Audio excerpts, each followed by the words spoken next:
Kenyatta Cavill of Dr. Cavill's Inside the HBCU Sports Lab with Mike Washington and Charles Bishop. Come mix it up in the lab where the course lecture is in session every Tuesday from 6 o'clock p.m. Central Standard Time on Facebook Live, YouTube Spreaker, or the BCSN app, as we discuss all things about the HBCU sports culture, including exploring the week that was in the sporting HBCU diaspora, as well as the upcoming week of HBCU sports. With me, the Dean, the College of HBCU Sports, on Dr. Cavill's Inside the HBCU Sports Lab with Mike Washington and Charles Bishop. Course lecture dismissed. It's never too early to plant the seed, to share the tradition, and instill a sense of pride in your HBCU with your little ones. HBCU Pride and Joy Children's Boutique helps you share your school spirit with a wide selection of adorable kids' apparel and accessories officially licensed from your favorite HBCU. Visit hbcupridejoy.com and follow us on all social media at HBCU Pride Joy on Facebook and Twitter.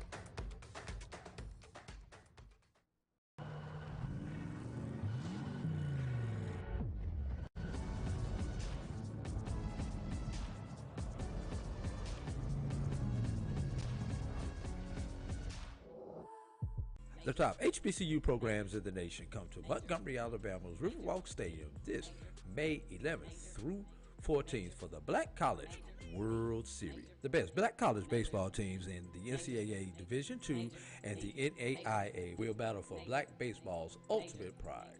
Games will be streamed live at www.mybcsn.net. Tickets are available now online at www.blackcollegechampionships.com. Bounty versus the old family dish towel. Drying with a fresh sheet of Bounty leaves your hands cleaner than a used dish towel that can carry and redistribute food residue. So ditch the dish towel for better hand hygiene. Bounty, the quicker picker-upper. Troy, you work here? I'm never not working. Like Head & Shoulders Scalp Shield technology, up to 100% dandruff protection, even between washes. Never not working. Never not working. Never ever not working. Head & Shoulders Scalp Shield, never not working. Every time I open one of these bottles, I hear trumpets and big band music. The Creole seasoning is a sodium-free and sugar-free blend that's versatile enough to put on anything. One of the first blends I developed more than 8 years ago, the Creole seasoning has an unmistakable aroma, a bold flavor, and a little heat for character. Thank you guys for what you do for HBCU athletics. This is a fantastic avenue for all of us. This is our ESPN, so we love what you guys do. Bryan, AD, Roy, all you guys at BCSN. We really appreciate what it is that you guys do for us.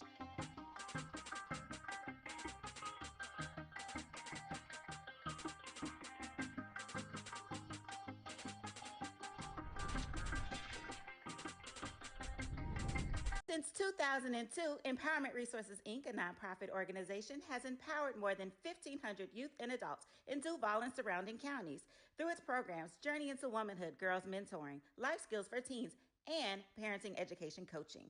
To get involved with programs, volunteer, or donate, visit www.empowermentresourcesinc.org. Follow us on social media, facebook.com/empowerment.resources and instagram.com/empowermentJAX.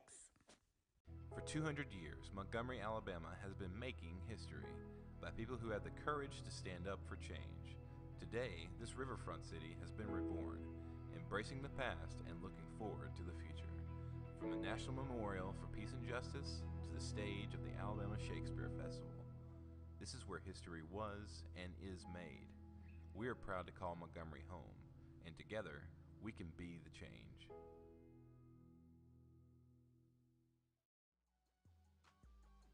This is the Dean of the College of HBCU Sports, Kenyatta Cavill of Dr. Cavill's Inside the HBCU Sports Lab with Mike Washington and Charles Bishop.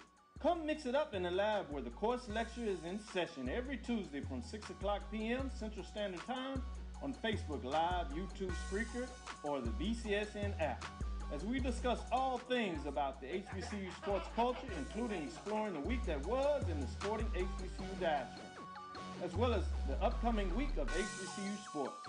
With me, the Dean, the College of HBCU Sports, on Dr. Cavill's Inside HBCU Sports Lab with Mike Washington and Charles Bishop. Course lecture dismissed.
Okay, welcome to another live edition of the BCSN SportsWrap.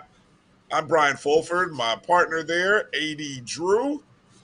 Drew, it's good to see you, my brother. Good to be back in the home studio, my brother. Yeah, man. You're looking. I see we're both sporting the goatees with the shades of gray. Shades. No, this is full. It's all out gray, my brother. I'm still not owning mine, so I don't care what you say. I'm Look, not ready to own. Look, hey, it's just like an election. 50% plus one. We have more than 50% plus one gray to black ratio. We're gray now. Okay.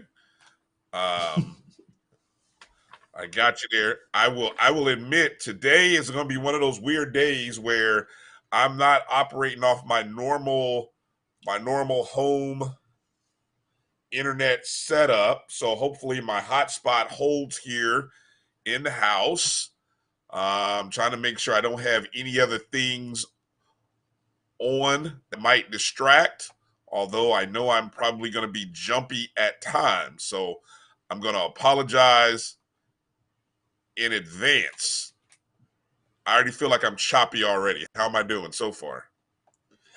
So far, you have not stuttered. See, I had to get you, man. No, you haven't stuttered anything yet, man. We good, you know. I do have to show the script in a just in case portion, and you know, push comes to shove, Brian. We got guests galore coming on today, so you know, I just do without you, man. All right. Well, good to hear. You know, I'm going to keep my fingers crossed here. Because I know me hearing you a little bit, it does sound a little choppy. So it's going to be what it's going to be. Hopefully, folks out there watching us don't have those kind of issues. And so we're able to keep going here. Big show loaded up for you today. We got a lot of basketball talk in front of us. It's been a busy week for a lot of HBCUs, plenty of storylines to talk about. Coming up a little bit later in the show, we have Charles Bishop from the Pregame Show joining us. Our good friend will talk to us. Jackson State, I can't keep them out of the news, Drew, as much as I would like to. They just continue to give us stuff to talk about. And so, you know, we got to talk about the women's game. Go ahead. You were going to say something. I was going to say the university that won't stop giving when it comes to news. And I'm going to put on my Jackson State hat. I need our supporters, HBCU supporters, to not stop giving when it comes to Jackson State, along with other universities. And I mean, give it in another way. All right. Well, we've got all kinds of stories to talk about involving Jackson State athletics. None bigger than the Jackson State women's basketball game. And then a little bit later in the second hour of the show, we've got a good friend Charles Edmond from Alcorn State Sports Network to talk to us not only just about Alcorn's run into NIT see how that kind of compares to maybe some NCAA experiences, but also just his takeaways from the SWAC tournament. I don't think we really haven't had a chance to kind of talk about the SWAC tournament and just kind of I think there's a plethora of things to talk about coming out of that, more to do with seeding and things like that. And we talked extensively about ratings and how that comes together from last week's show. I don't know how well received it was. You guys out there watching us, let us know in the chat rooms. If you're watching us on YouTube and Facebook, if you're watching us on YouTube, go ahead and stop for a second, hit that like button, and please make sure you're subscribed to our YouTube page there on the Jericho Broadcast Networks. And go ahead and share the feed. If you're on Facebook, give us a like and share the feed as well with some folks. And we'll kind of get to that. Earlier in the day, you had a chance to see the interview I did with Coach Chris Wright of Talladega College. Coach Wright, head men's basketball coach. Talladega Tornadoes are in the Fab Four playing tonight, Drew.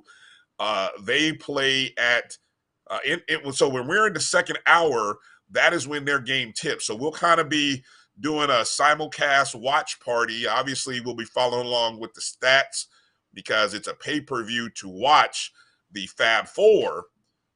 The championship will be on ESPN tomorrow night. So if Talladega takes care of business tonight, we'll see them on ESPN in the championship game tomorrow. Did you get a chance to see that? I was going to say, you'll also hear us doing a live watch party as we'll be watching the game live on the BCSN, and we'll be putting in our 2 cents as you're watching it on ESPN. Most def. We'll get a chance to watch. Yeah, and by the way, great interview today, Brian. Great interview today with Coach Wright. I did get a chance to watch it live while you where it was recorded on yesterday.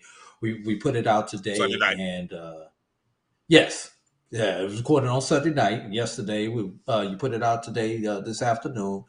It was a great interview. Went into depth into just the atmosphere, and Coach Wright said he remembers when it was all 32 teams went to Kansas City, and now it's just a 16, so they get the first rounds at the schools, and now the final 16 come to Kansas City. So you really have to go and watch it because it was a great conversation between two basketball junkies.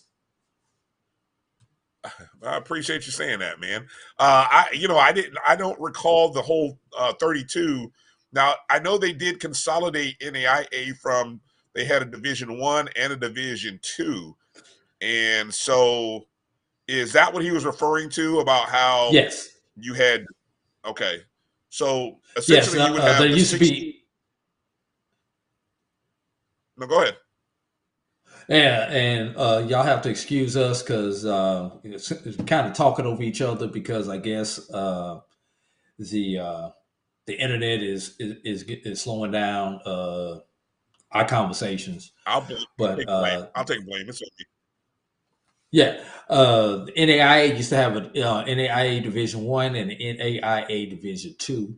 Most of the HBCUs competed in NAIA Division I. I believe maybe Voorhees, Morris, a couple other NAIAs competed in NAIA Division II. But just before the pandemic, I believe the year of the pandemic was the first year they combined down, and this was already pre-planned before the pandemic. They combined it down to all NAIA Division I. Just one division. NAIA Division I always went to Kansas City. NAIA Division II would go to an alternate site to play their team, and all 32 teams would play in that same city, in that same gymnasium, over about a 10-day period to crown the champion in the respective level.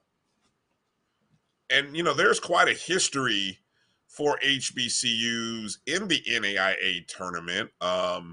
Obviously, you can go back as far as Tennessee State, back when they used to be Tennessee A&I, that won 3 titles from 1957 to 1959 under Coach John McClendon. Grambling and Prairie View in 61 and 62. You had Central State that won in 65 and 69. Kentucky State won 3 in a row in the early 70s. Coppin State, and then the last was Texas Southern. Coppin State was in 76. Texas Southern was 77. And that was about the time, back in the day, teams could decide on if they, NCAA teams could decide on if they wanted to go play in the NAIA versus the NCAA. And then sometime in the late 70s, early 80s, the NCAA said, our teams should play in our tournaments, postseason tournaments. Now, what's funny about that is there was a time when you could choose to go to the NIT versus the NCAA. So it's funny how as big as the NCAA is, it was not the premier tournament. I don't know, 50 until the years late 50s or early 60s when they kind of transitioned, and the NCAA tournament kind of became the king. I don't know. I would maybe say it wasn't until maybe the 80s. I would go as far as the 80s. It sounded like, because if you look at the history, even back in the 60s and 70s, you had teams that would still go to the NIT over the NCAA, because I think the NCAA was still only I'm trying to do a quick history. It was like a 4 to an 8 team tournament. Yeah, it was a 30. It was maybe a 24 team field, and then when it expanded into about 32, back when CBS had got the contract, that's when. And then later it expanded in the mid 80s to 64. I think that's where the growth happened. Somewhere when they went from 32 or from 24 to 32, and then it really expanded when it hit 64. But in the 60s, 70s, you had the NCAA, you had the NIT, and you had the NAIA, which, I mean, look, a lot of our HBCUs chose the NAIA, and so, those are how those did we tournaments choose the NAIA, or did the NAIA choose us because we weren't allowed to play in the NCAA tournament a lot of times? I don't know if allowed is the right word. NAIA accepted HBCUs long before the NCAA accepted HBCUs. Because at one point in time, we could not compete in either. Well, okay, that may be true. That may be true. There's definitely some history there. But so that's what Talladega is looking to do, looking to win the NAIA tournament. And again, a 64-team field. So, that in itself would be history making for an HBCU to be the first national champion in a 64-team field to win a national championship. Obviously they would be the second this year, as Paul Quinn, want to give them some love, as they won the is it the USCCA? I believe it is the USCCA small school national championship earlier, a couple weeks ago, I think it was, or 2 weeks ago, when they won that national championship. So congratulations to Paul Quinn. That's a school I'm really looking forward.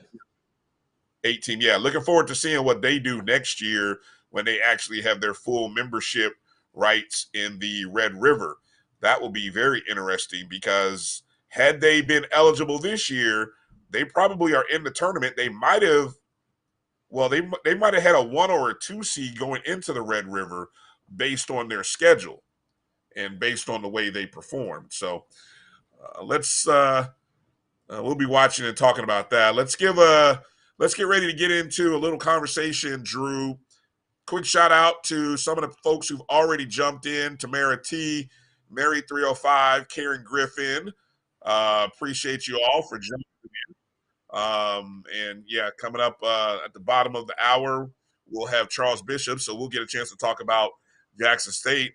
Drew, so we were just talking about what we saw from this Jackson State game. And actually, let's go back, because if we want to rewind the entire week, Jackson State was really the icing on the cake. But really, we had a whole week of stuff to talk about, starting with the first four. On Tuesday, we had Texas Southern getting a win, right? And then I believe I had my notes the next day. I think it was Howard women. Howard women got a win in the women's first four, which was this was new this year. So the first game of the tournament was what? That was Howard in the first four. They won that contest.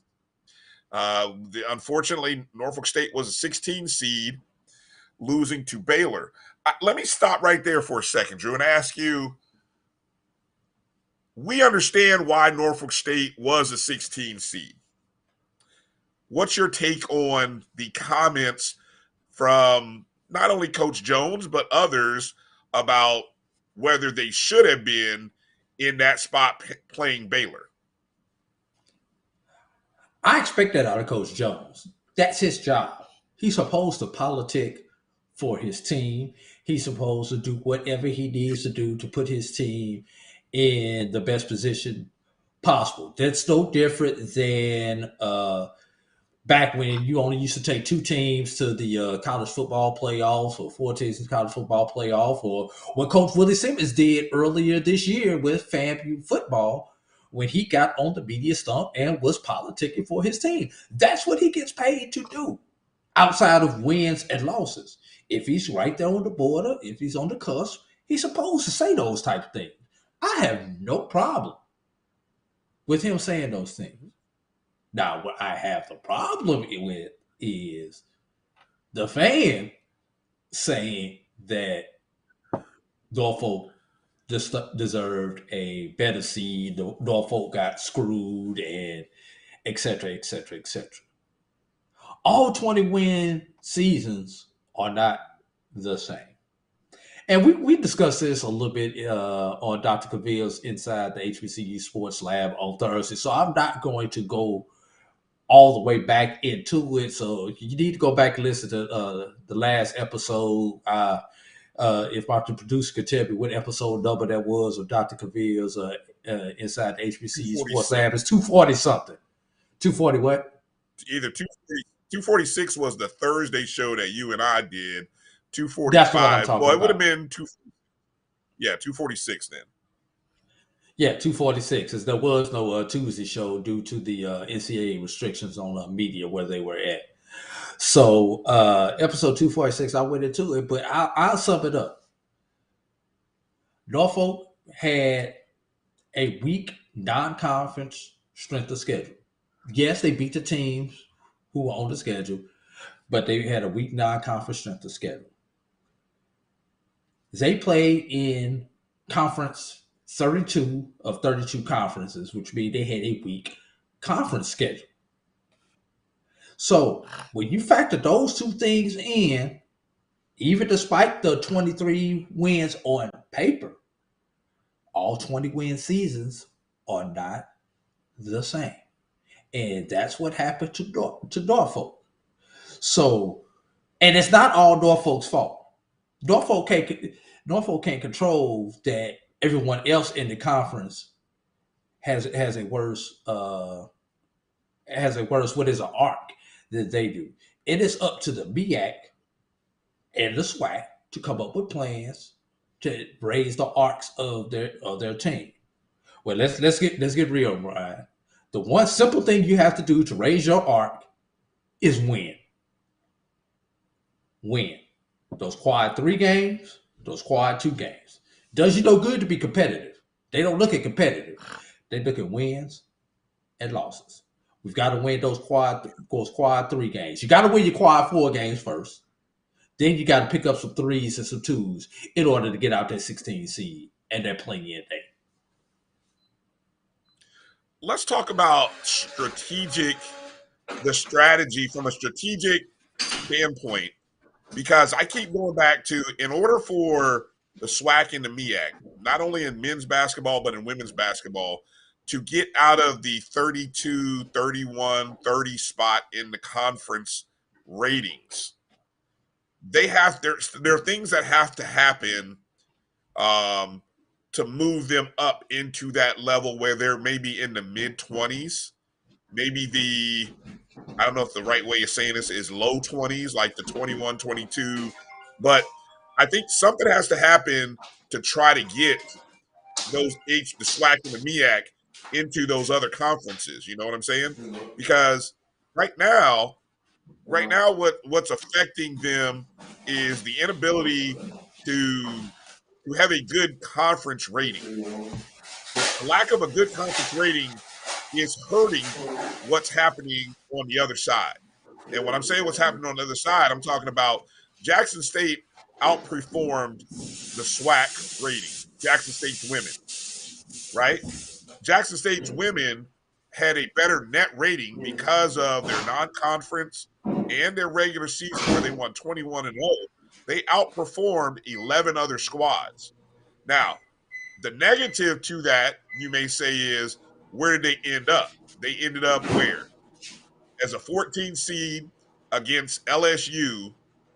And if you want to debate, the next discussion or the next debate is, what do you think about teams playing or hosting games? You know what I'm saying? Because that is one of those things. Tell Adrian to calm down. Whatever he's doing over there, calm down. He's having a field day back there in the background, Drew. Making all that noise. Boy, calm down. Anyway, I'm sorry, Drew. But yeah, that's the next thing that has to happen is the conference ratings has to. So my question to you, Drew, what if you were commissioner for a day, a week, what would you say to your schools, member schools, to improve the conference rating? I guess that's where I was going with all that rambling. Let's be real, Brian. It starts with recruiting. You got to get better players in. Be that from the portal, be that directly out of high school. Let me finish. Be that out of the JUCO ranks. You got to get better players in. When you get better players in, then when you go play these games against quad 1, quad 2, quad 3 teams, you have a better opportunity to win because you have better players. Now let's be real, Brian. A lot of our teams, our starting fives as quad 4 teams are very similar to those quad 3s and even some of the lower quad 2 teams. What those teams differentiate themselves from us is because of their depth. Meaning, your 5 is as good as my 5, your 3 is as good as my 3. But your backup 3 is better than my backup 3. And that's where the difference is. When these teams can have 9, 10 players at that level, our teams go 6, 7 deep at that level. So when we get better players, then you get those wins. Look, Brian, let's be real. In the past, a team like Jackson State against the LSU would have been players away from competing with LSU and beating LSU. Jackson State's women went from being players away from competing with an LSU to plays away from competing at LSU. What do I mean by plays? They hit a free throw here. They knocked down a jump shot there. Especially during those last 5 minutes, the total trajectory of the game is different. That's what I mean by a play away. They did not get dominated. They were not intimidated. They did not get Jackson State did not look like Howard. Howard was players away from competing with South Carolina. Jackson State was plays away from competing with South Carolina, with LSU. I hope everybody understands that analogy that I'm breaking down. No, because you bring up a good point. Because I tell people show, look, I didn't even see the Howard South Carolina game, but I had people sending me screenshots when at the end of the third quarter it was 60-8, or at halftime when it was 44-4.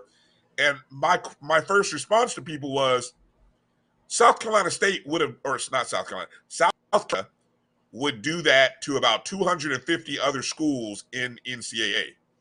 So let's not trip and act like it's Howard. It just happened to be Howard that they were playing. And like you said, they are players away. Now, one of the things that I think it was kind of interesting, and we'll talk to Charles Bishop about this coming up here on the other side of a break. One of the things that Jackson State and Coach Tamika Reed was very emphatic about after her team got handled by Baylor last year, who the head coach was Kim Mulkey, right? Before she left Baylor, had won 3 national titles with Baylor. She had a different level of athletes. Not athlete, athletes. And you can see it on her roster. That team she had last year was ridiculously talented. And Coach Reed was like, okay, we have to do a lot of things, not just in recruiting, but how we train, how we prepare. We got to get what Baylor has. And that was her emphasis in the offseason, and she got it. And what you saw was a 21-0 run through the SWAC, and like you said, being plays away from knocking off LSU in their own building. So we'll talk to Charles Bishop about that and more coming up on the other side of the break. You're watching the BCSN SportsWrap. Hang in there. We're coming back in just a moment. It's never too early to plant the seed, to share the tradition, and instill a sense of pride in your HBCU with your little ones. HBCU Pride and Joy Children's Boutique helps you share your school spirit with a wide selection of adorable kids' apparel and accessories officially licensed from your favorite HBCU. Visit hbcupridejoy.com and follow us on all social media at HBCU Pride Joy on Facebook and Twitter.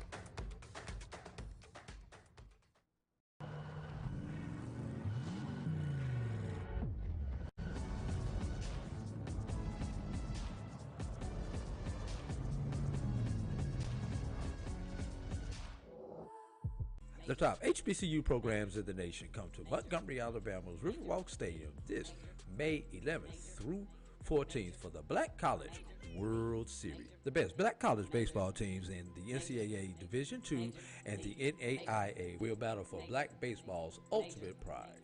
Games will be streamed live at www.mybcsn.net. Tickets are available now online at www.blackcollegechampionships.com.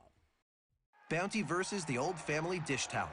Drying with a fresh sheet of Bounty leaves your hands cleaner than a used dish towel that can carry and redistribute food residue. So ditch the dish towel for better hand hygiene. Bounty, the quicker picker-upper. Troy, you work here? I'm never not working. Like Head & Shoulders Scalp Shield technology, up to 100% dandruff protection, even between washes. Never not working. Ever not working. Never ever not working. Head & Shoulders Scalp Shield, never not working. Every time I open one of these bottles, I hear trumpets and big band music. The Creole seasoning is a sodium-free and sugar-free blend that's versatile enough to put on anything. One of the first blends I developed more than 8 years ago, the Creole seasoning has an unmistakable aroma, a bold flavor, and a little heat for character.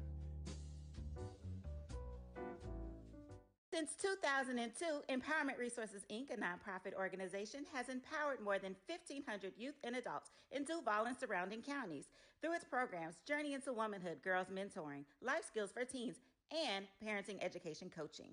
To get involved with programs, volunteer, or donate, visit www.empowermentresourcesinc.org. Follow us on social media, facebook.com/empowerment.resources and instagram.com/empowermentJAX.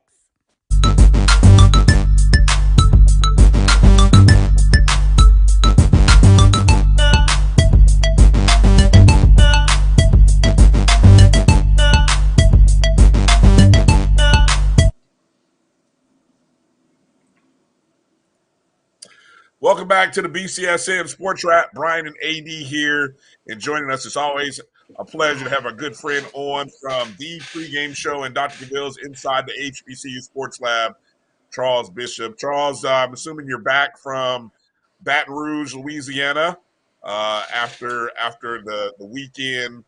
Jackson State's women performed admirably. As Drew said, probably plays away from pulling off an upset. As you think back, now 48 hours, 24, what are some of the plays that run through your mind and sort of that almost what if moments when you think back on that game? Almost what if moments. I guess if they could have closed out on Palmer on that 3-point play, that was definitely almost. But, all right, that's the obvious right there. Right. I think when you take a look at a young lady like Jalen Cherry, she came in only averaging 5 points a game for LSU, but she went off for 24 points in that game. So it's just little things that you kind of notice along the way. But I thought Jackson State matched up tremendously with them. They were down 17 at one point in time, but they fought back admirably. And, you know, what sticks out is Jackson State is not really a three-point shooting team, and Maya Crump got really hot from the three-point line, and they were really cooking there to get back in that game. Go ahead, Drew. All right.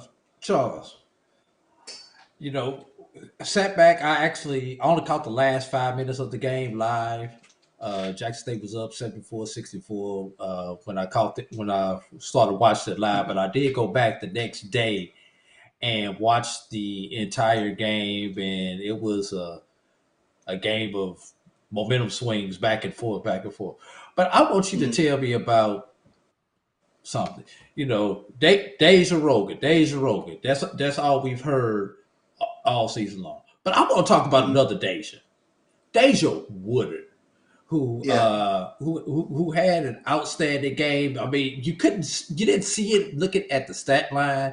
You know, 6 points, 6 rebounds, but it was like every time you looked up, she was in the midst of something. She was in those other Tigers' face. To me, she was more of the spark that kept that team in the game than Bisha Williams-Holiday and Deja Rogan, even though we know they were the production, but she was kind of like the heart of the team. Kind of talk about her for me.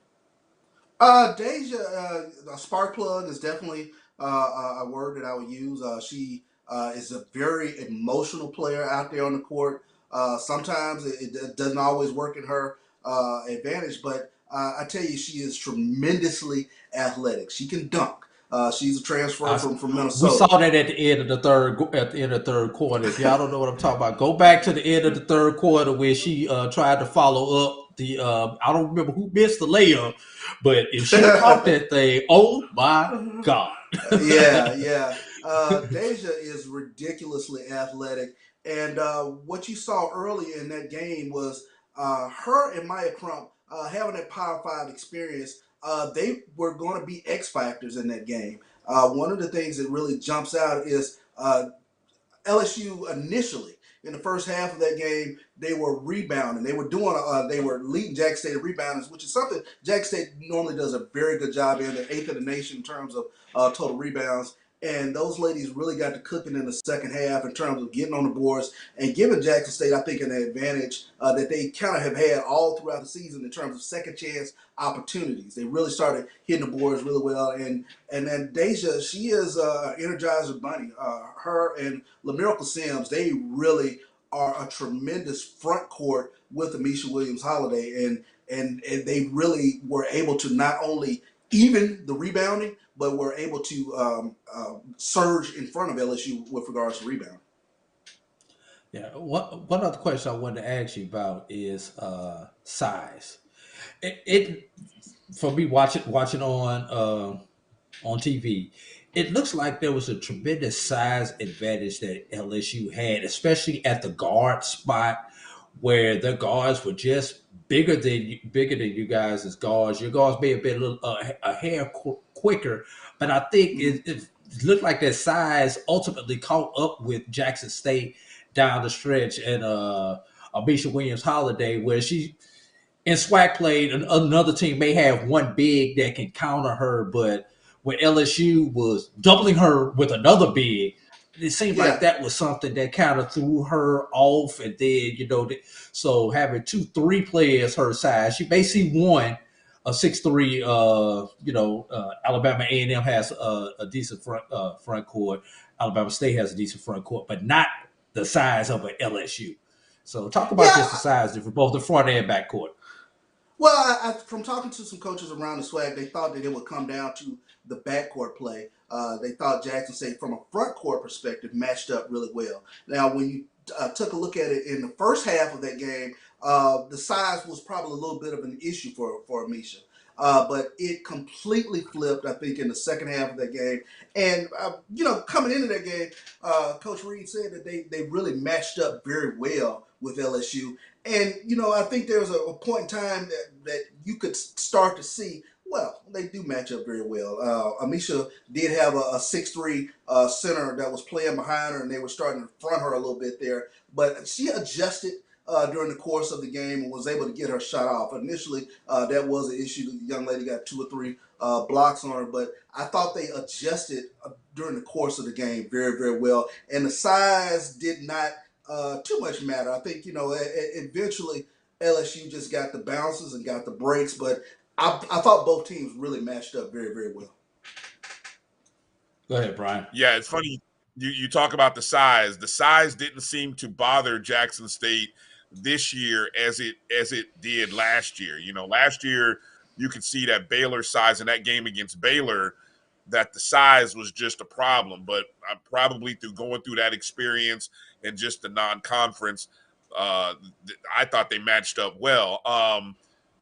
An amazing game from the standpoint of the runs. I mean, at one point, let's talk about what two of the most interesting, what I find the most controversial calls in the ball game. And Drew and I were looking at it. I went back and rewound the tape, was just watching it.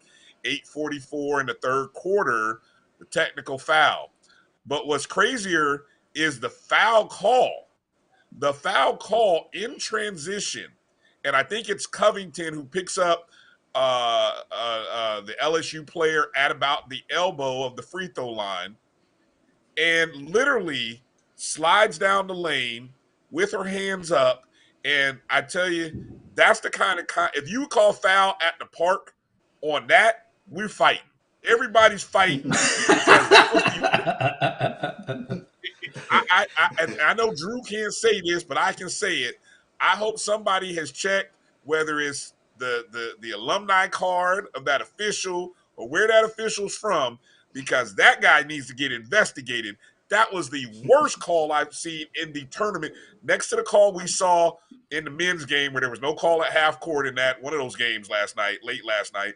But that was a travesty. And then the other call, which I think really people slept on, is when Jackson State was up 10, LSU's on that run in the fourth quarter. And LSU had just scored a couple of buckets. And then they picked up a steal. And as they're pushing the ball, there's a screen at the top of the key. And it's a trip. It's a blatant trip. Drew, I don't know if you know what I'm talking about. I highlighted it. I don't remember that play. Okay, the score was like 74-68. There's a trip. Literally a blatant trip, not called. The defender from Jackson State falls down. The next man, somehow the player from LSU gets towards the block, and she really throws some crap up, and it goes in. 3-point play. As you're watching these calls, Charles, what are you saying? What are you thinking as you're seeing this? And just how do you process what you saw in just those two moments, but maybe in other moments that I might have missed? I think going into this game, I had the expectation that there were not going to be calls that were going to go Jackson State's way. And that was a question that I posed to Coach Reed in the pregame was, how would this team look, in terms of fighting through adversity? And she made a very good point in terms of the non-conference schedule that they played, that they were used to fighting through adversity. When you take a look at them, they played Ole Miss, they played UT, they played Arkansas, an Arkansas team that destroyed LSU. But they were used to sort of playing in an environment where they were not going to get called. So it was going to be incumbent upon them to kind of keep their head and play through the adversity, which I thought they did a really good job. Some calls were dubious. I'm sure Kim Mulkey will say the exact same thing. Some calls were dubious against LSU. But I think you touched on something that I thought was a transcendent moment in the game, the technical that Tamika Reed got that really sort of turned this game on its ear. She said it was strategic, and it really fired up that team. And, they fought back from that 17-point deficit in the second half. And from there, touch fouls are touch fouls. It's you scratch your head at a few of them, and then you kind of sit back and say, what if? And, all you really want at the end of the day is an opportunity to be right there at the end, which I thought Jackson State did have an opportunity right there at the end. Yeah. Go ahead, Drew. All right. Touch fouls, I could live with touch fouls.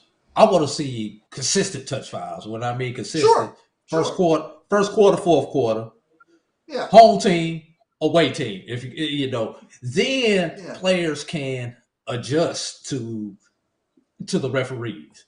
But if you've been beating somebody up for 3.5 quarters, and now when you sneeze and you breathe on them, you call a foul in the fourth quarter. That's hard for a player to adjust at that point in time.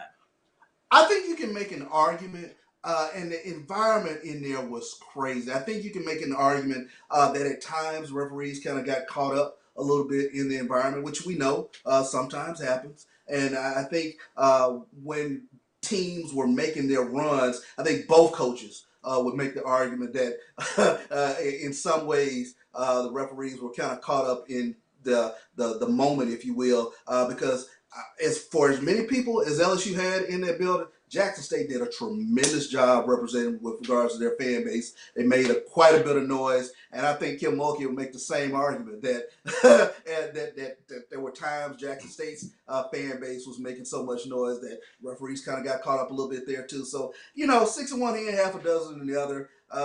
You try not to make too big an issue with regards to the refereeing, but yeah, there were touch fouls that made you scratch your head. Yeah. And I want to bring. Go ahead. Go ahead.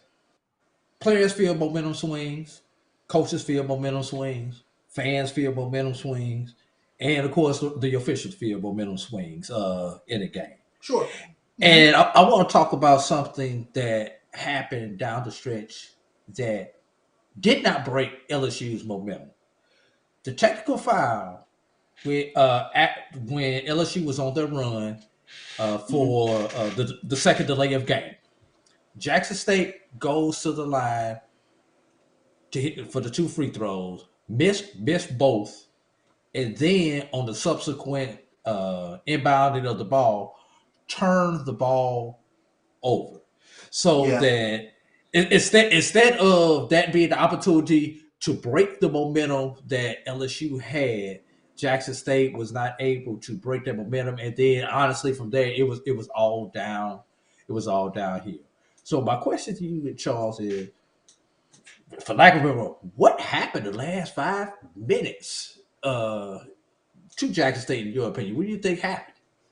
That's $1 million question, AD. What happened in the last 5 minutes? Like you said, I think that was an opportunity to kind of break the momentum.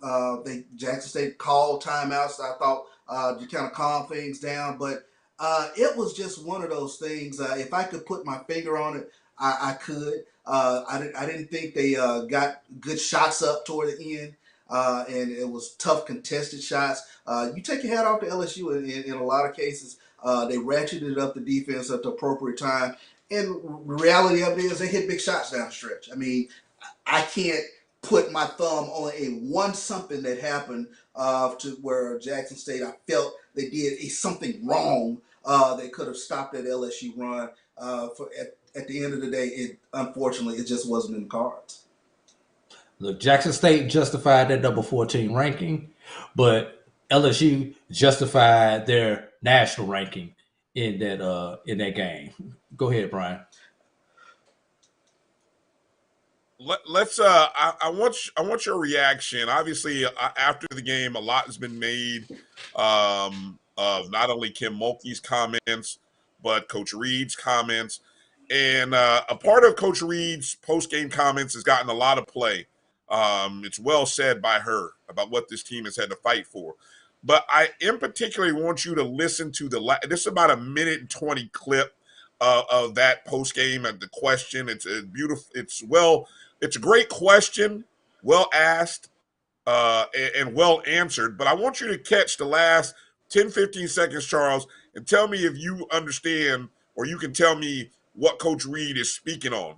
Because I found that part really interesting. So as you guys, everyone watching, as you're listening, pay attention in particular to the last 10 to 15 seconds of this clip. So, Roy, you can go ahead and run the post-game audio. We lost to Baylor. We will be back here. What was your message after today's game to them?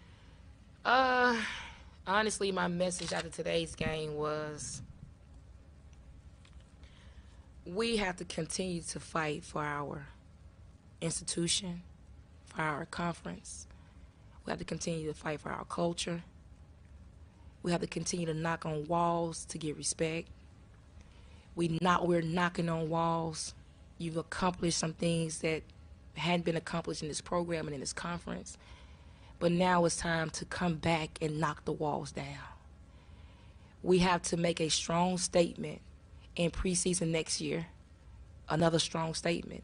And we're going to keep knocking until the respect is there. We're going to keep knocking until we get the same as other institutions. We're going to keep knocking. Because what happens is the transfer portal evens the playing field. And with the playing fields being even, all we ask is for everything to be fair across the board. Yes, we faced a very good team today, a very well-coached team. Yes, we came out with a game plan. Yes, we missed free throws. Yes, we made mistakes, but there were still some other things that played into that, and the world saw it. So for our institution, for our team, for our fight, we're going to continue to knock until we knock those doors down. That's what my message was.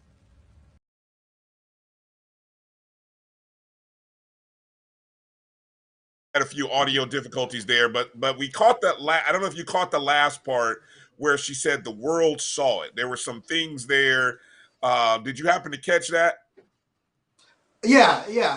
I think what she's saying, the world saw a damn good basketball team, a basketball team that fought back from adversity to take LSU down to the wire. She made some comments in the post game with regards to like we were looking at the world saw what this team was about. So that was the take that I took from what she was saying. I thought she was extremely proud of the team. They came up short, but it was almost as though there's an excitement to get back to the tournament next year and knowing what's needed to overcome that loss against LSU. Mm-hmm. I'll probably be more conspiracy theorist, but I'll step away from that because it sounded like she was saying something else there, but I'll move off of that. So let's talk about the future. Obviously, the end of the run by Deja Rogan, Amisa Williams Holiday, in terms of what the future. This game felt like a bit of a passing of the torch to me, Charles. What do you think? I mean, I think this was like a passing of the torch to Crump, Woodard, maybe even some of the other players coming up, because we talked about this being a UConn-ish run. Well, that's what UConn's always did. You know, it started back in the day with like Sue Bird, and then it transferred from Sue Bird to somebody else to now it's just like All-Americans. And so So who's next for Jackson State? Who should we pay attention to if we're talking about the future and next year making a run? I thought they had some freshmen that really showed just tremendous and grew as the season went forward. Talking about a young lady, Ariana Hunter. When you talk about replacing Deja Rogan, they have another young lady, Aaliyah Mosley, who was another Dandy Dozen player. Who I think they're going to be tremendous. Though they're the sort of the next ones up, and then the holdovers. Maya Crump, I think over the last week and a half of the season, really in the SWAC tournament, you saw how much of an X factor she can be. She's long, she's athletic, and when her jumper is falling, she gets more confident. So you know she's going to work on those things in the offseason. Deja Woodard, extremely athletic. Her baby shot is like a little free throw line jumper. You know she's gonna, excel with that a little bit more next season, and probably, consistently look for opportunities to dunk a little bit more next year. But when you talk about some of the excitement that Tamika Reed has in her voice when she talks about wanting not only to get back through the SWAC tournament schedule, to get back to that moment, she thinks she knows what's needed to make a serious Sweet 16 run for Jackson State. I think they've entered the realm of definitely being what we would consider a mid-major, and it's those small pieces, in terms of maybe finding a sharpshooter that can nail a consistent three-pointer, or finding another athletic long wing, much like Deja Woodard and Maya Crump, or a bigger backcourt, in terms of hitting the transfer portal to get some of those Power 5 type guards, because that's one thing that she really pointed out in regards to what they needed to do from Baylor to this season. And she wanted this team to look like a Power 5 team, and we're starting to see that it did look like a Power 5 team. Go ahead, Chris. When you done with the women, Brian? Yeah. Let's get it. I know we had a couple other points. I was going to switch over to the men. Well, go ahead. I was going to switch over to the men and do Coach Bo Williams, Jackson legend from the city of Jackson, played at Murrah High School. Talk about the excitement around Bo Williams, quote unquote, coming back home. He didn't play for Jackson State, but he's from Jackson, Mississippi. So yeah, had a standout career at Murrah High School, which if you know anything about Murrah has quite a few guys that have played in the NBA. When you talk about, we'll start with Lindsey Hunter, Othello Harrington, to Ronnie Henderson that was at LSU. Murrah has this huge history, Tamika Reed, that has this huge history of great basketball there in the city of Jackson. But a lot of excitement, and it was a lot of excitement at his introductory press conference. A lot of excitement in terms of what Jackson State fans think that he can do with this Jackson State basketball team. There's always this thing within the city of Jackson in terms of recruit Jackson, because Jackson, in the midst of football country, is very much a basketball city. Just a ridiculous amount of talent that comes from the city of Jackson. So I think, Mo has to hit the recruiting trail to bring in quite a few pieces in the Jackson State basketball, but there's a lot of excitement, and it's sort of a torch pass, if you will. Wayne Brent was at his introductory press conference. A lot of fans pleased with the work, at least, that Wayne Brent has done to, sort of brought a regular season championship to Jackson State last year. They fought tooth and nail just to get back to 500, to get to the SWAC tournament. The team showed a lot of poise, a lot of grit toward the end, but, as far as looking at Jackson State basketball, people generally see it on an upward trajectory. Yeah. So now my next question is, I need you to take off your insider hat right now. I need you to just put it back on your old fan hat that you done kind of retired now, since you have become part of the Pregame Show.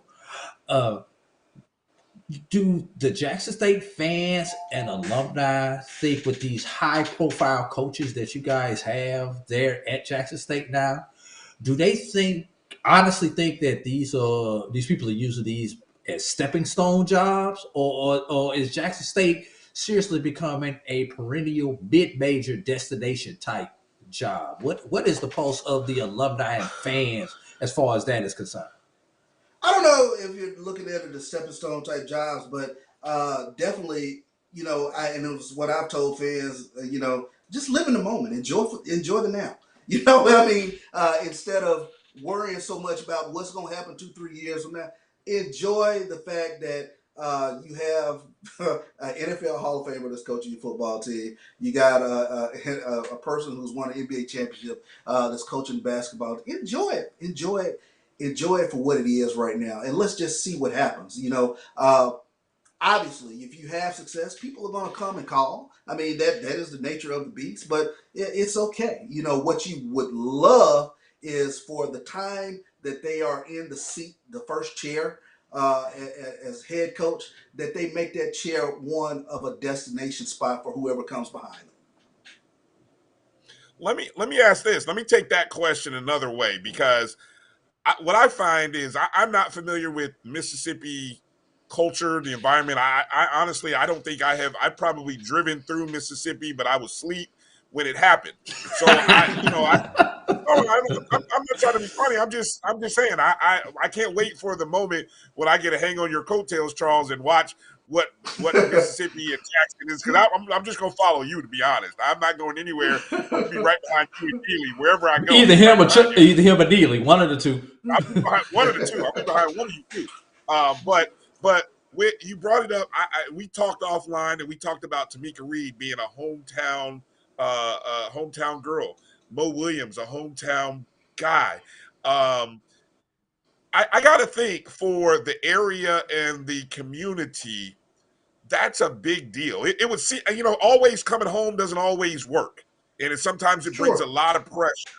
But it feels like this is the right time to bring your kids home. I mean, these kids these are people who grew up. They played ball. They excelled. They reached a high level. They're coming home. This should equal a lot of success in terms of bodies in the seats, fan excitement, engagement.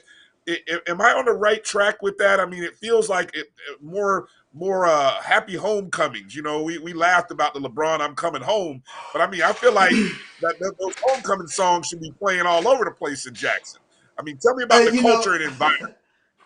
It's funny you asked that question. I literally talked to a coach this past weekend who's coached at a number of different spots, and he said, Jackson is a different environment. It's different than anywhere else that I've coached.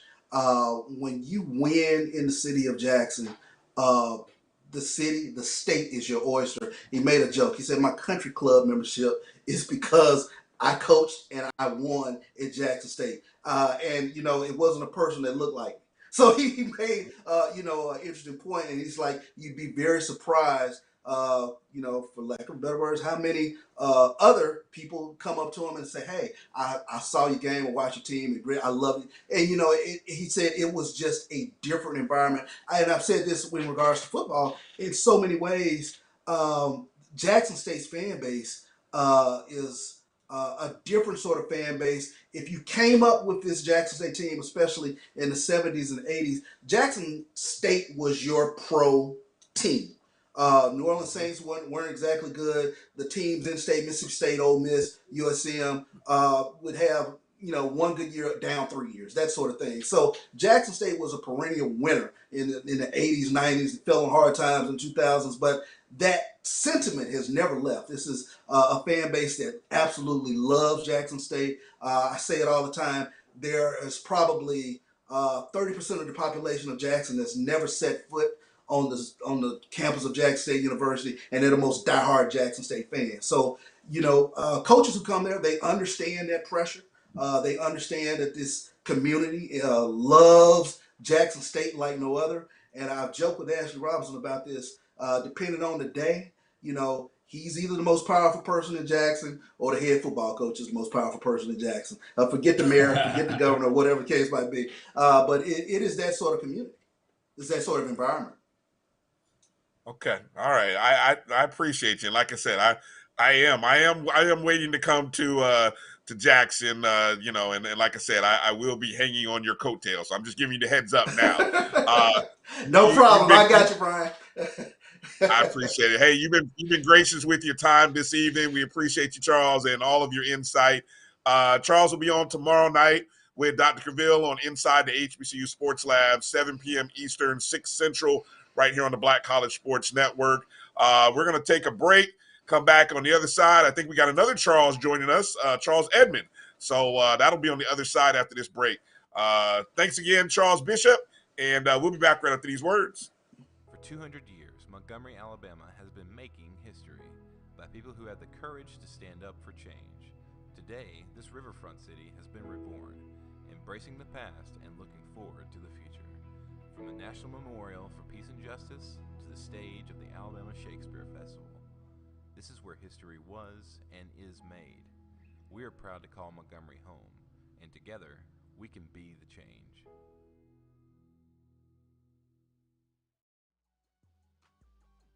This is the Dean of the College of HBCU Sports, Kenyatta Cavill of Dr. Cavill's Inside the HBCU Sports Lab with Mike Washington and Charles Bishop.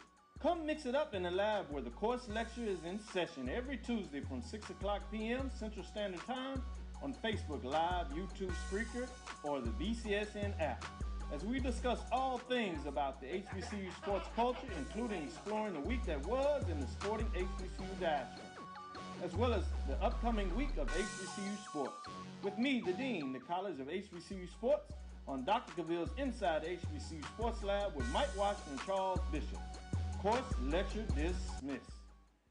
It's never too early to plant the seed, to share the tradition, and instill a sense of pride in your HBCU with your little ones.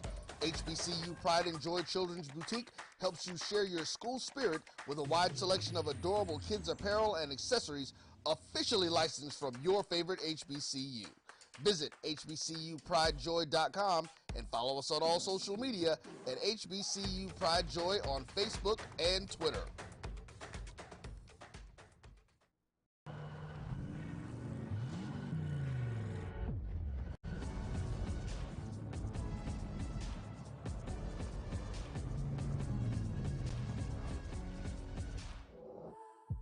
The top HBCU programs in the nation come to Montgomery, Alabama's Riverwalk Stadium this May 11th through 14th for the Black College World Series. The best Black college baseball teams in the NCAA Division II and the NAIA will battle for Black baseball's ultimate prize. Games will be streamed live at www.mybcsn.net.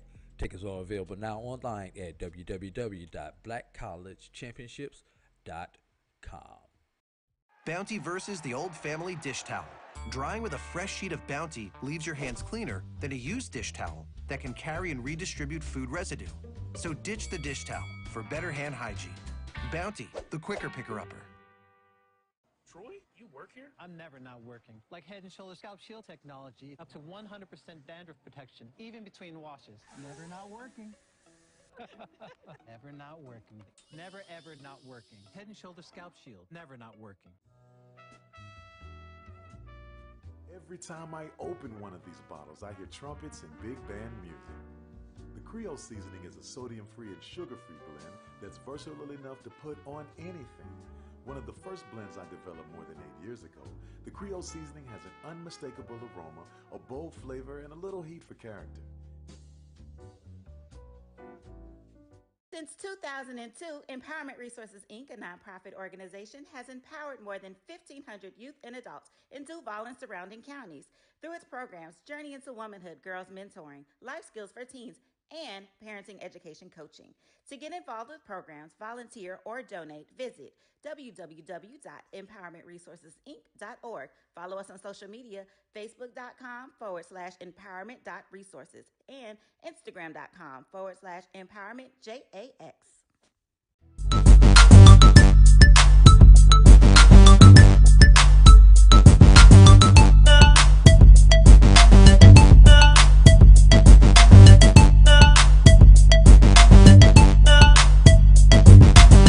For 200 years, Montgomery, Alabama has been making history. All All right, welcome back to the BCSN SportsWrap. Bryan and AD here. We've got another guest about to join us here, Charles Edmond of Alcorn State Sports Radio.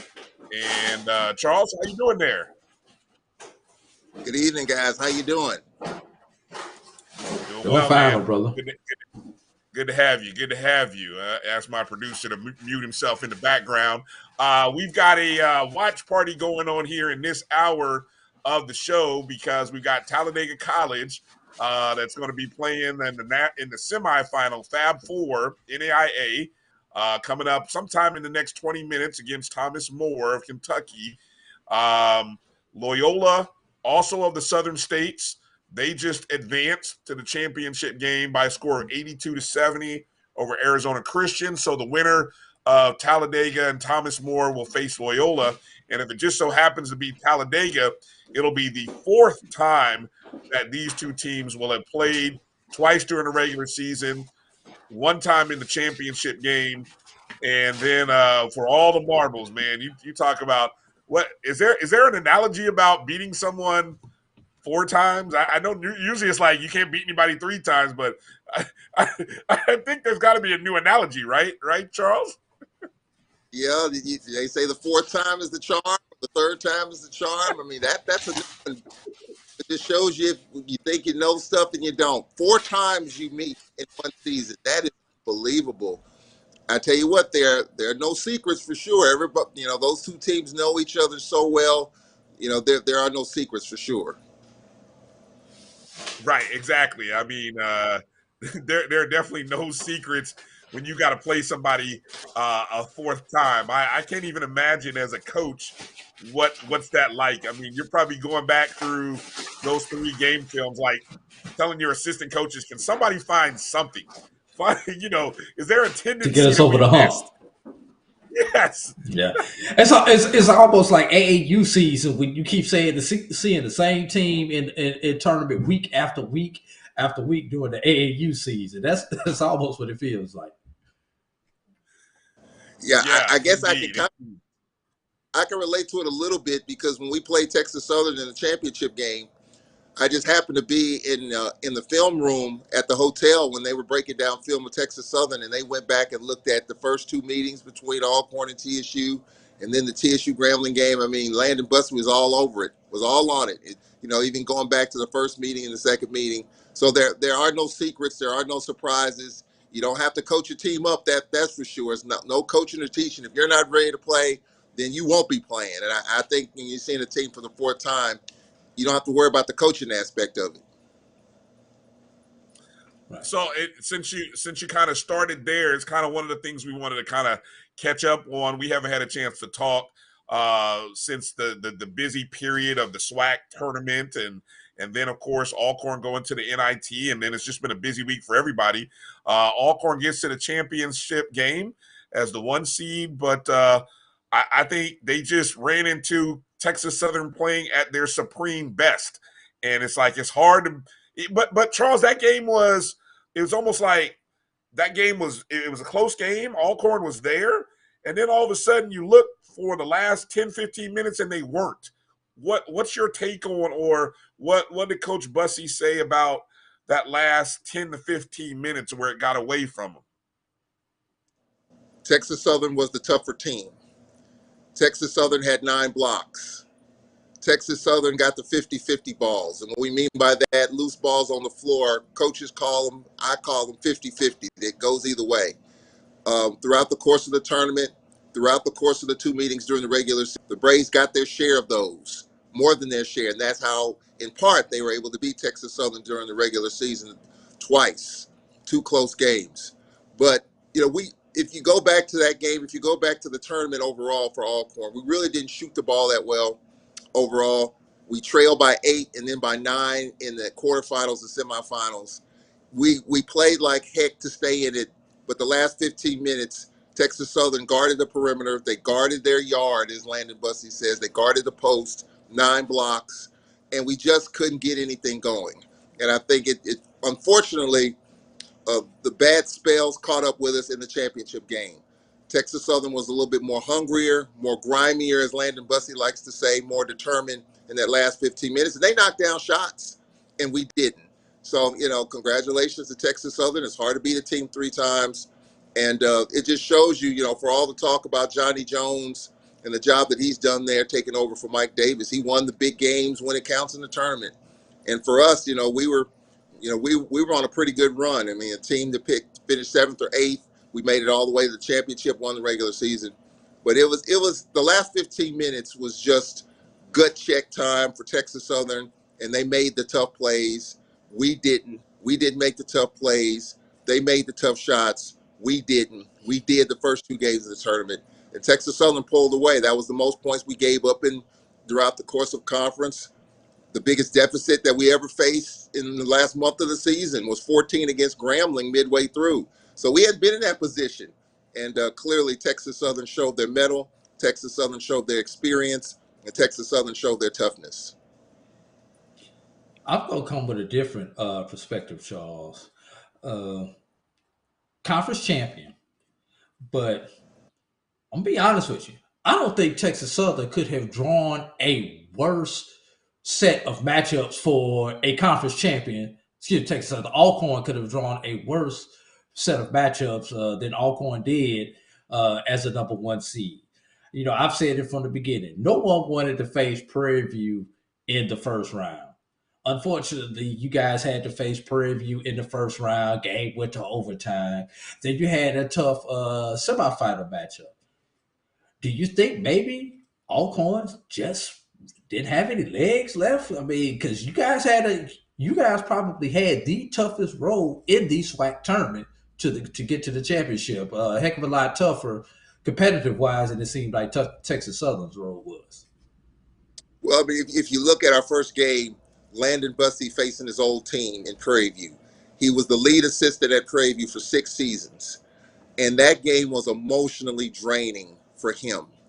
Just playing Prairie View. Those guys on the other side, Landon Bussey recruited all of those guys. And so from an emotional standpoint, it was just brutal. Just watch him go through that. And then for us to be down 6 with 2:20 left and find a way to grind it out, send it in overtime, and then to win it the way we did, beating them in that fashion, in that moment, in that venue. It was tough. It was tough. But, for us, we played Wednesday, and then we were off Thursday. Alabama A&M, I thought, was a really interesting matchup, but I thought our experience and just our toughness, we were able to pull away. A&M hadn't really been in that situation.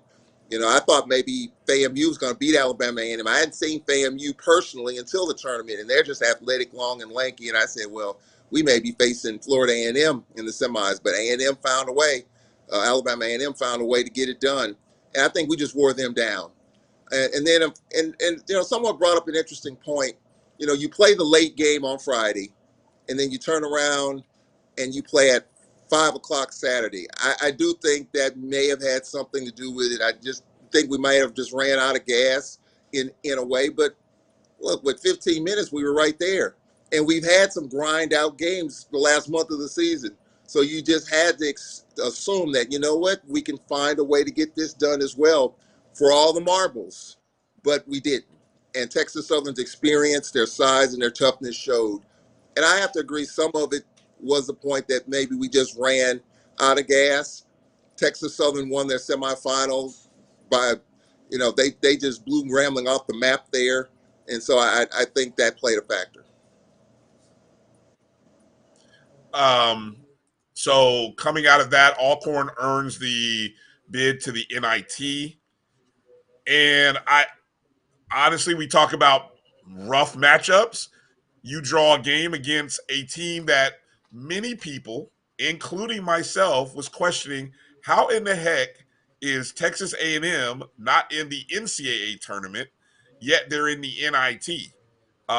So now you draw a team where, a lot of people may say, well, what's Texas A&M's motivation? Well, I'm a little familiar with Buzz Williams, and I know him. I have a feeling he's the kind of coach that's not going to let his team rest on his laurels. So now you're facing an angry Texas A&M team. It's not like you're facing a team that is disappointed they got. No, you're facing an angry team that is pissed off, for lack of a better word, that they didn't get into the tournament, even though all the metrics that everybody does says that they should have been. Talk a little bit about that experience for Alcorn State walking in to Texas A&M under those circumstances. Yeah, it was tough. I mean, we played Saturday night. We lost the championship game. We got up Sunday morning, busted back to campus, kind of getting over that loss. We watched the signing, the selections. We didn't know who we were playing until about 8 o'clock Central Time, 8:30 Central Time. The team gets on the bus Monday morning at 9 and rolls out heading to College Station. So a very quick turnaround time. And that's tough. I mean, that's really a tough situation for any team to have to turn it around. We didn't fly there. We busted there. So that was a long trip for sure. Texas A&M, I think they kind of downplayed it a little bit in terms of wanting to be in the NIT. Yeah, there was some excitement there, but to show you, to me, the game was free. They charged no admission. They didn't charge anything for tickets, nothing for parking. Wow. Just anyone that shows up, just come to the game. And I think that said right there that they were expecting to go to the big dance. They weren't expecting to be playing at home in the NIT. You lose 7 in a row in the SEC. There were some bad losses in that 7, even though you beat Arkansas in the SEC tournament. I think you beat Tennessee. I think I think those bad losses in that 7-game losing streak hurt them. They're clearly one of the first 4 out. But you know what? We slowed the game down. We're minus 3 guys that we did not bring to College Station due to various reasons. Coach said those guys were not locked in, and there were 3 key pieces, 2 of them especially, that really helped us win the championship and get us to the championship game. But we were shorthanded, and we tried to slow the game down to a crawl, and we did. But the one thing we didn't do in the first half against Texas A&M was turn the basketball over. Then Texas A&M turned up the pressure, and we turned it over. And the next thing you know, the game got away from us. And then again, just like against Texas Southern, the tough plays, they got big, and we couldn't match up. So, I mean, again, I think that for that matchup, we got what we wanted for the first 25 minutes, but we couldn't remain consistent on the inside, and then they started hitting perimeter shots. Go ahead, Drew. So, Charles, tell us about the NIT experience. We hear so much about the NCAA experience, the NCAA. You already kind of hit on the atmosphere as them just trying to get people just to the game. But as far as the NIT experience and what it could possibly mean for an Alcorn State going forward, as these kids, when they did get to practice for what it sound like, no more than maybe a shoot around at the morning of the game, but still the experience of having to get on the bus, get back on the road, get one more day with your brothers, and to get to play a game, and what this could be for the future of Alcorn State basketball, which Alcorn State is a football school. Alcorn State's not known for its basketball. So the NIT is different than the NCAA. In the NCAA tournament, it's all about timing, and everything is structured. You have a shoot around time the day before at the arena. I think you get 30 minutes or 45 minutes, and everything is to the second. The minute you walk in on that floor and you pick the basketball up from the rack, the clock starts. When the horn sounds, you're off the floor. For the NIT, it's not that way. I was expecting it to be a little bit more structured. It wasn't.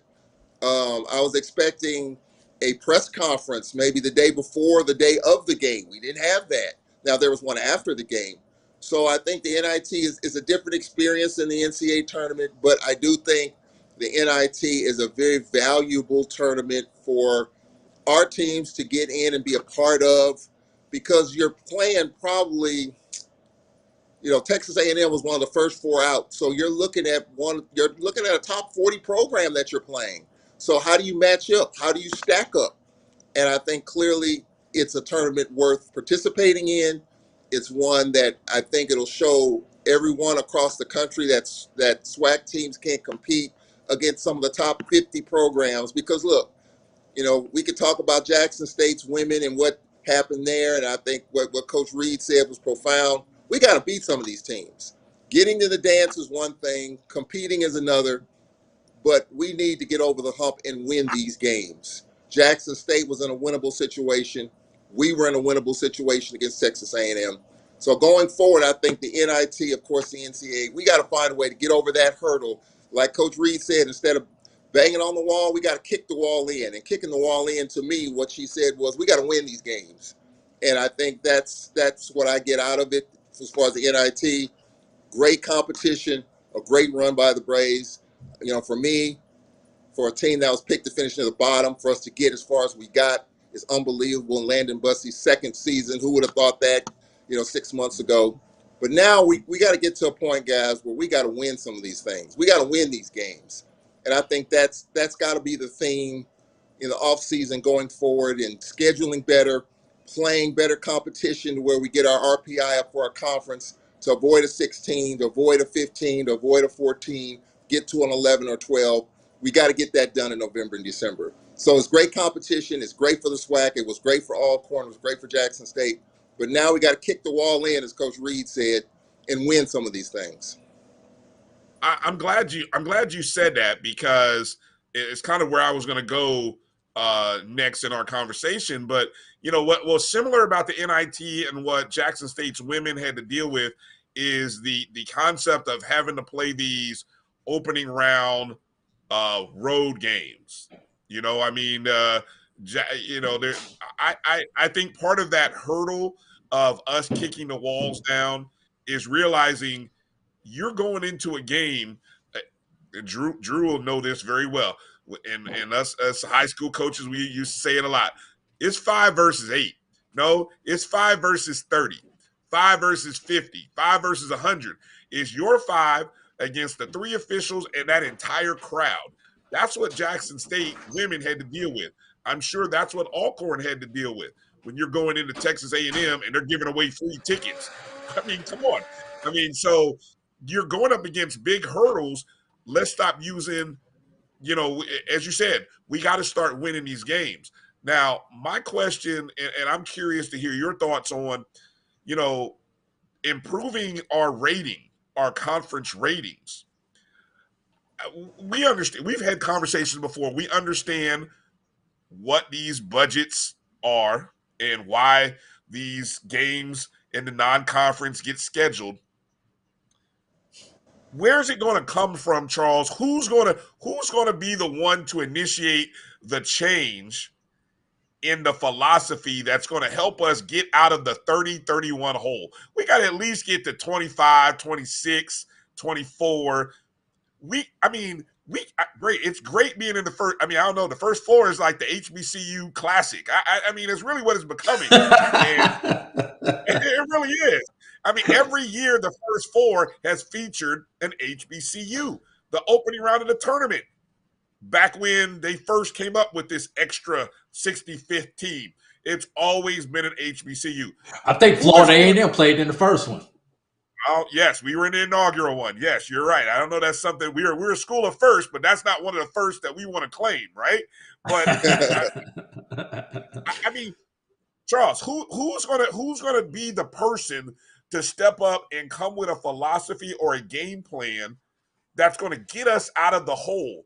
Or is it realistic? Are we going to stay there in that hole and maybe reap some kind of financial benefits from being there? Well, here's the thing. I think we as fans, we love our individual schools. You love FAMU. I'm a Gramblinite, work at Alcorn, all of that. We all are looking at our own individual schools, but we got to understand that it's the SWAC that gets the bid. Okay, so collectively as a league, we have to be on a string, as they say in basketball. You look at the SEC and the Power 5, yeah, they go at it on the court or on the field, but trust me, from a scheduling perspective, they're all on the same plane. Okay, so we have to be on the same plane in terms of scheduling. All right, so what the issue is, there's a mandate from ADs to the basketball coaches, men and women. You got to bring in X amount of dollars in guarantees. Okay, it could be 600,000, 700, 800,000, whatever it is. So as the coach, you've got to find games to bring in that amount of money. A school like Texas Southern, from what I was told at the tournament, all those guaranteed games they have, they keep about 70% of it within their program. The other 30% goes to the university. That's the extreme example. For our other schools, it kind of goes into the general pot that helps fund athletics and basketball. But if we want to avoid the play-in, if we want to avoid the 16, we have to look at schools, mid-major schools. I understand playing the Dukes and the North Carolinas and the Michigan States of the world. I get that. You got to do that because that's a $100,000 guarantee right there. But there are solid mid-major programs that you can play that you have to win, and we have to do it collectively as a league. And if we do that from 1 to 12 to increase our RPI as a conference, we can get out of that hole. But it's going to mean that you're going to take less money in guarantees. Instead of bringing in $800,000, you might have to bring in $6 million because you're going to get more mid-major schools that aren't going to pay you that guarantee that a Michigan State or a Duke or North Carolina is going to pay you. So I think it's all about money. And until that changes throughout the course of the conference, we're going to continue to be where we are. From the women's side of it, Jackson State, if they didn't go 18-0 in the regular season, Jackson State probably would have been a 16. But I think the committee gave them the benefit because they went undefeated. But how often is that going to happen? Instead of going 18-0, if they went, let's say they went 13-5, you think they would have been where they were seeded-wise? Now, they got a great matchup.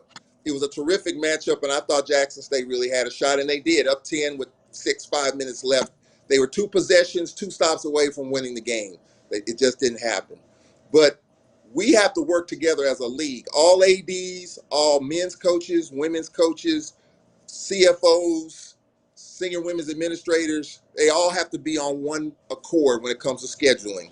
If not, you're going to get what we've been having over the last 30 years, 1 bid, 16 seed, playing. Now look, in 99, guys, Alcorn was 23-7. I was there. We were 23-7 that year.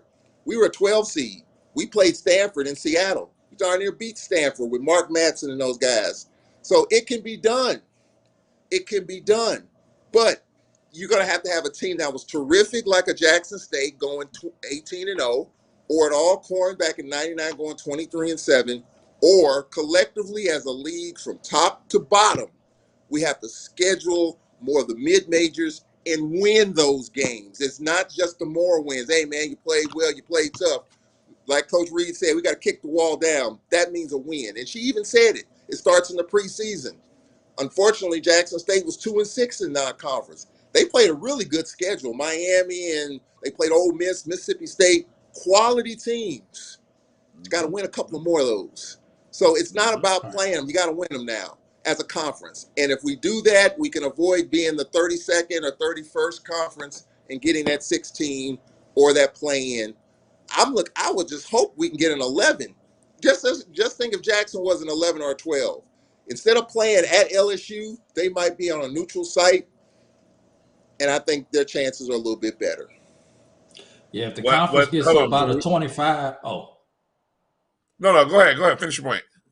I was going to say if the conference gets to about a 25 as a conference, and then you have a team with a resume like a Jackson State did this year, they get to that 11 or 12 line that Charles is mentioning because you've got the conference rating to go with the outstanding season. Go ahead, Brian.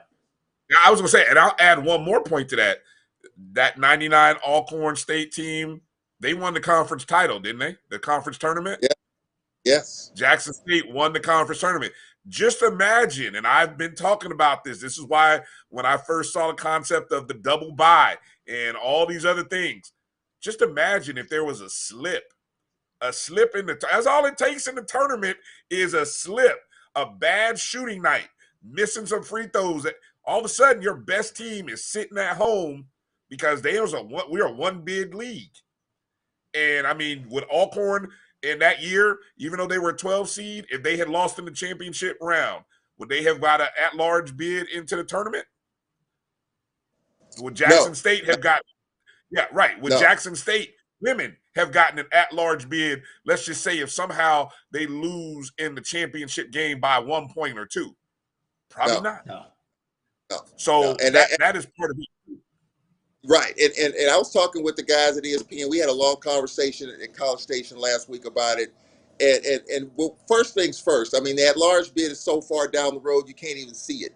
We have to be better as a conference to where we can say from top to bottom. I mean, we got a 12-team league.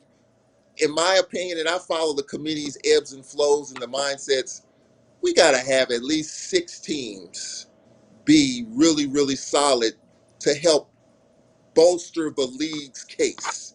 6 teams, that's half the league. You look at the SEC, you look at the Power 5, most years you're going to have 4, 5, 6 teams. We've got to get 6 teams in our league to play a solid schedule and win some of those games. Instead of 2 and 6, if Jackson State is 4 and 4, might be a different seed. But, you know, we had some women's teams, unfortunately. For our team, the Lady Braves, you know, it was a struggle. It was a struggle to win games. I mean, you know, you had some teams that won 1 game, 2 games. We have to get better overall. I'm not chastising any one program. They're all doing the best that they can. But we have this conversation now. But back in November and December, nobody was talking about it. And me and our good friend Carlos Brown, we talk about it all the time in November and December. These games matter in November and December. Let's not be fussing in March when we have it's like we are right now in November and December. Let's talk about it then. And so that's just kind of where we are on that. And even going forward, let's just look forward now, okay? My guess is that 70% of the non-conference schedule for our teams in basketball is already done. Just my guess, I might be wrong. 70% of the non-conference games throughout the league has already set up. You might have 3 or 4 that you're trying to figure out. So 22-23 is pretty much done. Let's start with 23 and 24, the 23-24 season. Let's get together. Let's get the commissioner and all the basketball coaches and the ADs. Let's sit down in a room and kind of hash this out and say, hey, look, if we want to be in the play-in, fine. Let's keep doing what we're doing. But we've got to, and I think the commissioner has kind of said this, that, you know, the scheduling has to be a little bit better, but it's not really his call. I mean, the ADs and the provosts, the CFOs are saying, look, basketball's got to bring in this amount of money, $800,000. That's what we got to deal with. So I think it's a back and forth here. And I think at the end of the day, it's not going to change anytime soon. I'm hopeful, but it's a great conversation to have. I would love to have that meeting. I would love for the commissioner to call in the head coaches and the ADs and have that meeting. I don't know if it ever has happened. Go ahead, close it up, Drew. All right, Charles, and I'm really thinking about this financial piece, and I was listening to you do your rant and your raving. These media deals that the conference and such, the SWAC has signed recently, will that affect possibly that mandate of having to go out and get so many guaranteed games? Because maybe if they can make more from these media deals via the advertising and everything that goes along with the media deals, may that lessen the burden on having to go out and play the Dukes, the Gonzagas, the Michigans of the world, and give us the more flexibility to go out and play an Ohio Valley, a Missouri Valley, an Atlantic 10 team, a mid-major team, a Southland team, versus having to always go out and play SEC, Big 10, Pac-12, those type schools? I think it'll make a small dent. I don't think it'll be a game changer. What the game changer is on that, to support our basketball programs, and I think we all know this, football totes the day, okay? So whatever we make with football, the carryover goes to basketball, okay? So we have to do a better job, continue to work to pack our football stadiums and bring in as much revenue, whether on the media piece, advertising, pack our stadiums out. We have to do everything we can there to fill up our stadiums to where that revenue goes to football, and a lot of it comes to basketball, where you don't have to play the Michigan States and the Dukes of the world. You don't have to do that. So I think the media part of it, that's a part of it, but I think we have to work within ourselves as well to bring in more revenue from the football piece, because as we know, this is a football-heavy conference, and football supports all these budgets of all these other sports. Football supports the 13 other sports, including theirs, which is 14. So I think that's a part of it. But the bigger part is we have to do better in football and packing our stadiums out to where we're bringing in as much money as we can. Alumni continue to support, boosters continue to support, where you don't have to play the Gonzagas and the Baylors. Alcorn played two different number one teams this year, guys, Baylor and Gonzaga. That's $200,000 right there for those two games, if not more than that. I imagine the price tag's probably gone up a little bit. But to avoid that a little bit, football is what has to carry the day. So sponsorship, yes, to your point, AD, that's important. But I also think football and packing our stadiums, that revenue there will also help carry basketball to where they don't necessarily have to play the Dukes and the Gonzagas and the Carolinas of the world. All right, well said. Hey, Charles, we appreciate your time this evening. Thanks for coming in and chatting with us as always. Love talking with you, and plenty more discussions. And I'm sure that we'll have. By the way, did you see my Colts got a quarterback? Yeah, yes, the Colts might be the Rams of the Midwest. They're going all in with Matty Ice. That's why I like you, Charles. See, I bring a little of that karma this way that I threw to you last year this time, right? Yeah, all right. Yeah. I appreciate you, Charles. Hey, thank you. Again, we're going to take a break. Talladega versus Thomas More has tipped off. Talladega out to an early 7-6 lead. 17:43 to play in the first quarter. We're going to step away, take a break. We appreciate Charles Edmond for joining us, and we'll be back right on the other side. You're watching the BCSN SportsWrap. For 200 years, Montgomery, Alabama has been making history by people who had the courage to stand up for change.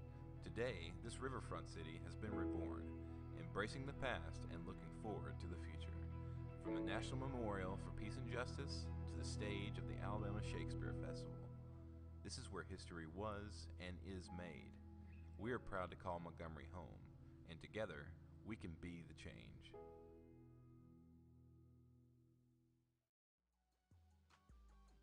This is the Dean of the College of HBCU Sports, Kenyatta Cavill of Dr. Cavill's Inside the HBCU Sports Lab with Mike Washington and Charles Bishop. Come mix it up in the lab where the course lecture is in session every Tuesday from 6 o'clock p.m. Central Standard Time on Facebook Live, YouTube Spreaker, or the BCSN app, as we discuss all things about the HBCU sports culture, including exploring the week that was in the sporting HBCU diaspora, as well as the upcoming week of HBCU sports. With me, the Dean, the College of HBCU Sports, on Dr. Cavill's Inside the HBCU Sports Lab with Mike Washington and Charles Bishop. Course lecture dismissed. It's never too early to plant the seed, to share the tradition, and instill a sense of pride in your HBCU with your little ones. HBCU Pride and Joy Children's Boutique helps you share your school spirit with a wide selection of adorable kids' apparel and accessories officially licensed from your favorite HBCU. Visit hbcupridejoy.com and follow us on all social media at HBCU Pride Joy on Facebook and Twitter.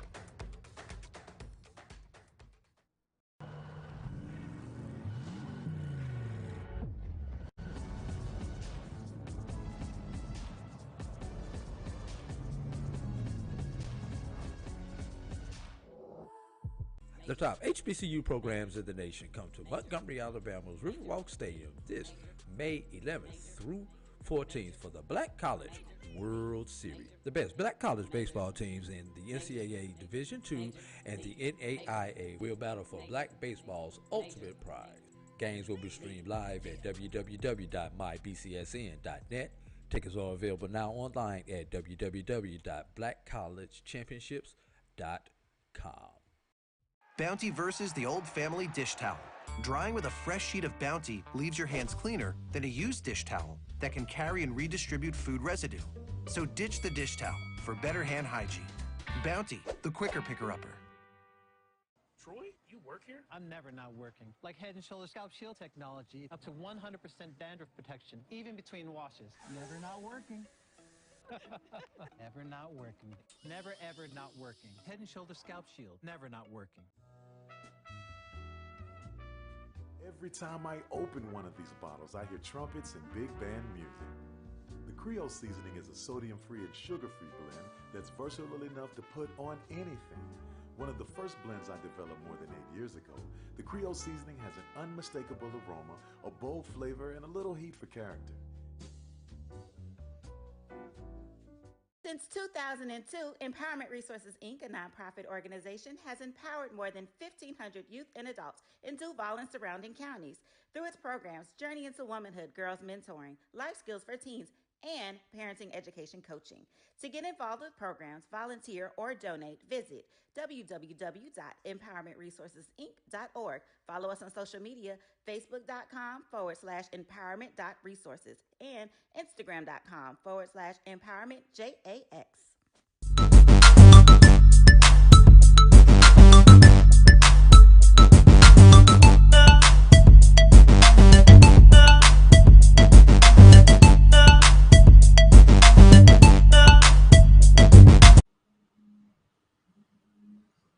Okay, welcome back to the BCSN SportsWrap. Bryan and AD here, and looks like we've got the first media timeout of the first half. Talladega's leading 13-10 over Thomas More. Talladega with a 31-5 record thus far. Thomas More 31-4. Both teams are 2 seeds. One of the stats, Drew, and I had in my conversation with Coach Wright, that I had a chance to, as I looked at the statistics in the game, in the 2 previous games, it's their opponent's 3-point field goal percentage. They held that team, I think it was Jamestown, in the quarterfinals or in the round of 16 to something like 3 of 20. And then in the next round, which was a quarterfinal game, they held that team, I think it was Concordia, Nebraska. They held them to 4 of 21. So, defensively, we know Talladega can play D, but Drew, the way they've been playing on the perimeter has really been a key to them getting to this point. And we just look at some statistics here. Right now, Talladega is shooting 6 of 7 from the field, 1 for 1 from the 3-point arc. Thomas More is 3 of 6 from the field, 1 of 2 from the arc. They are 3 for 3 at the free throw line. Talladega's passing the ball well, already have four steals. They got to be careful about fouls. They've committed 3 fouls thus far in the contest. Thomas More, no fouls. So, obviously, in a half, you got to be careful of that. And already Talladega has gone to their bench.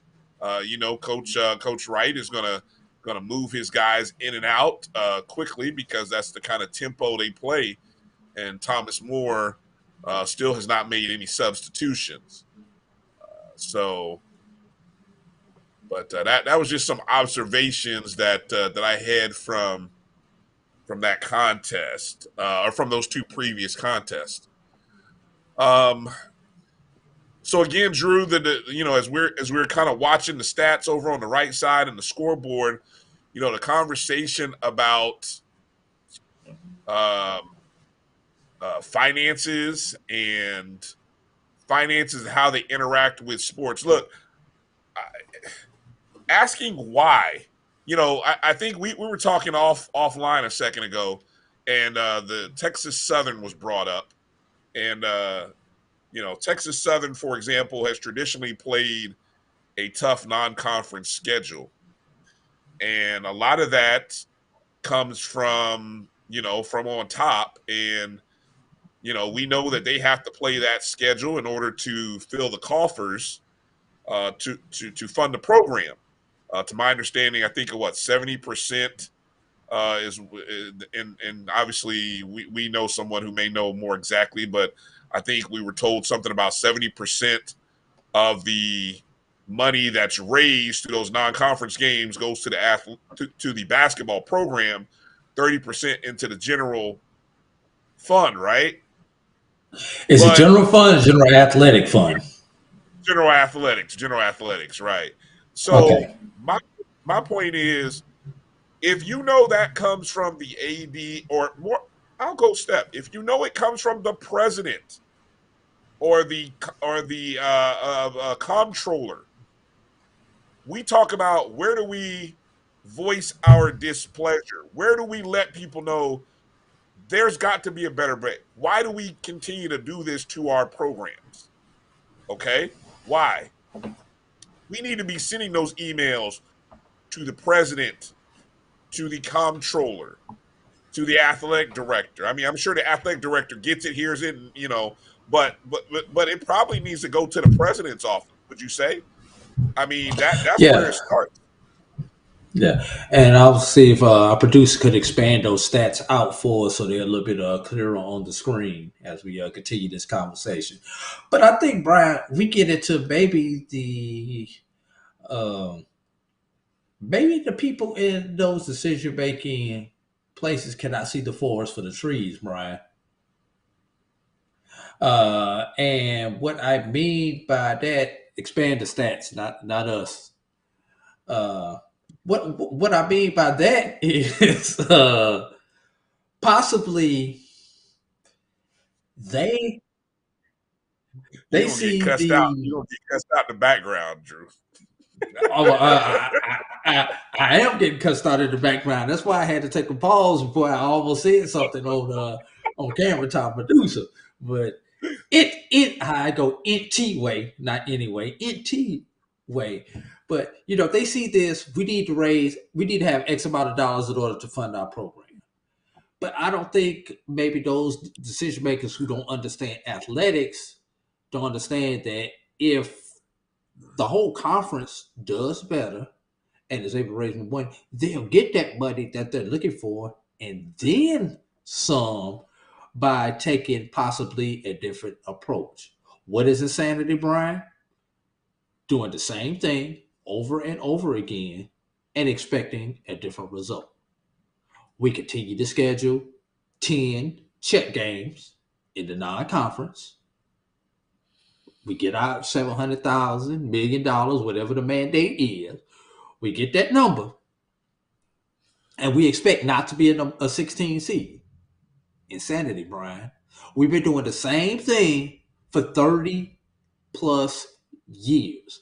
We have not changed our approach. Now, and kudos to Jackson State's women. Jackson State's women looks like they're starting to slowly change their approach. If you remember Hampton back in the day, Hampton would get a 15 seed.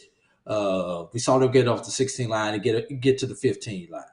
So the approach has to change in order for our teams to get off of that 16 line. If we go out and continue to play these check games, we're going to continue to wind up on the 16 line. We're going to continue to wind up in the first four. And I'll say this, and I'll turn it back over to you, Brian. You either need to play in the first four and play to win in the first four to get the extra share, or position yourself where you could be a 12 seed or better and have a realistic shot of winning and getting some real money. Here's what worries me, Drew. If we make a collective to get into the first four, if we make that a priority, eventually they're going to take that away.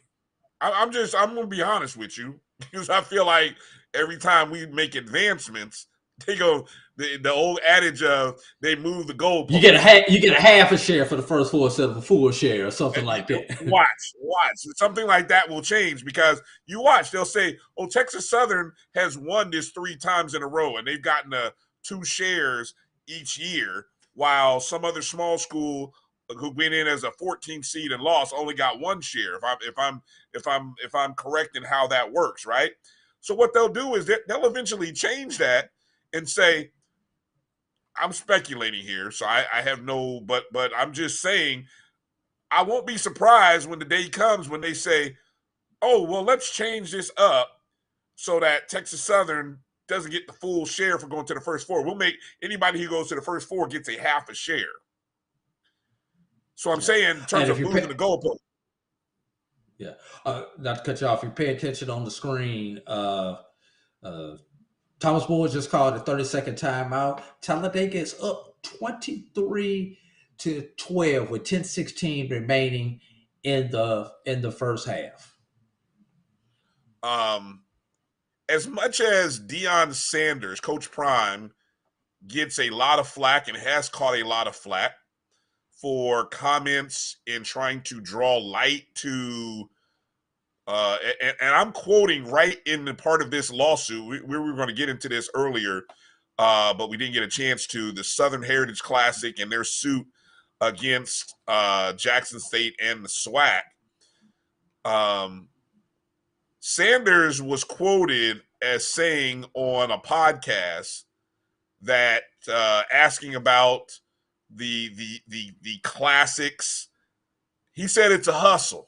I'm quote unquote, it's a hustle. We're losing money tremendously. This particular classic that you're talking about, first of all, why would two colleges need a promoter? Two colleges, you're two colleges and you have an AD. Why would you need a promoter? That's number one, okay?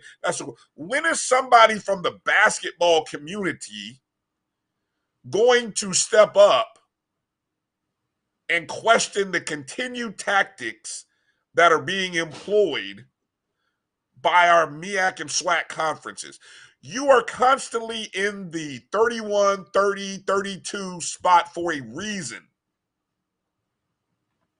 So all of you on YouTube and Facebook, we're complaining. We want to complain about, oh, they keep putting us in the 15 spot. Oh, they keep making us the 16 seed. It's them against us. We doing it to ourselves. Who's going to step up? Who's going to be the voice? Mo Williams now is at Jackson State. Maybe he'll be so inspired by what he sees Coach Prime. Coach Reed is already making strong statements. Maybe someone's going to say, hey, the rest of our conferences, the rest of our conference mates, let's figure out a different way to schedule.